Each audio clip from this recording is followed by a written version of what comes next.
শেরপুরে বাস সিএনজির মুখোমুখি সংঘর্ষে নিহত 2। বগুড়ার শেরপুর উপজেলার চান্দাইকোনা ররোয়া মসজিদের সামনে ভয়াবহ সড়ক দুর্ঘটনায় 2 জন নিহত হয়েছেন। স্থানীয় সূত্রে জানা যায়, উল্টো পথ থেকে দ্রুতগতিতে ধেয়ে আসা ঢাকাগামী একটি এসআর পরিবহনের বাসের সঙ্গে একটি সিএনজি চালিত অটোরিকশার মুখোমুখি সংঘর্ষ হয়। সংঘর্ষের তীব্রতায় সিএনজিটি দুমড়ে মুচড়ে যায় এবং ঘটনাস্থলেই 2 জনের মৃত্যু হয়। দুর্ঘটনার পরপরই স্থানীয়রা উদ্ধার তৎপরতা শুরু করেন। আহতদের দ্রুত হাসপাতালে পাঠানো হয়। খবর পেয়ে পুলিশ ঘটনাস্থলে পৌঁছে দুর্ঘটনা কবলিত যানবাহন সরিয়ে নেয় এবং মহাসড়কে যান চলাচল স্বাভাবিক করে। এখানে এসে আমরা দেখলাম যেটা আপনার বগুড়া থেকে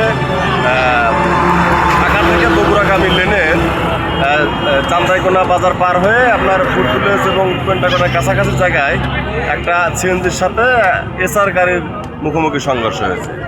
এখানে ফুড ভিলেজ থেকে এসআর গাড়িটা যাত্রা বিরতি শেষে রং সাইড দিয়ে যাওয়ার সময় সিএনজিটার সিএনজি সড়ক লেনে ছিল, সেখানে সিএনজির সাথে মুখোমুখি সংঘর্ষ হয়। আমি যতটুকু জানতে পারছি সিএনজির ড্রাইভার গুরুতর আহত, সে হাসপাতালে চলে গেছে।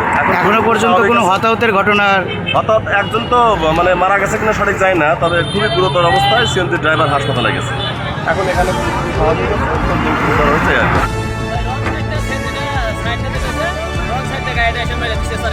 কজন নিয়ে গেছে? আমি একজন সিএনজি ড্রাইভার নিয়ে গেছি। ড্রাইভারের অবস্থা কেমন আছে? ড্রাইভার অবস্থা ভালো না। পিছনে কেউ ছিল? যাত্রী ছিল কিনা? না যাত্রী আমি দেখি নাই। পরাই মানুষ মারে, পরাই মানুষ মারে, এই রাস্তা থেকে মানুষ মারে।